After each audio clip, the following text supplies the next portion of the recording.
Ever wake up feeling stiff, tired, or just stuck in your body? What if I told you that just 3 minutes of simple stretching could reset your entire day? Stick with me, this yoga stretch could become your favorite part of the morning. Gentle hook and polite warm up. Deep breath in and out. This routine is perfect for beginners, takes no equipment, and can be done right from your bedroom floor. All you need is your breath, your body, and 3 peaceful minutes.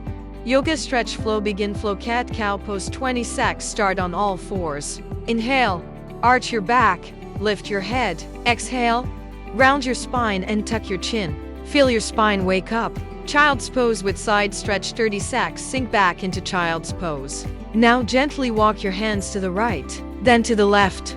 Feel that stretch along your sides. That's tension melting away. Downward dog 30 sec. Tuck your toes, lift your hips. Push your heels down, it's okay if they don't touch the mat. This energizes the whole back of your body. Standing forward fold 20 sec. Walk your feet up to your hands. Let your head hang. This releases tension from your neck and lower back. Mountain pose with deep breaths 30 sec. Stand tall, arms overhead. Breathe deeply. Inhale calm, exhale stress. Closing motivation, just 3 minutes. That's all it takes to reconnect with your body, calm your mind, and start your day right. Imagine what doing this every morning could do for you in a week, in a month. If this felt good, hit like, share it with a friend who needs a stretch, and subscribe for more simple routines to feel better every day. Your body will thank you. Like and subscribe for more videos.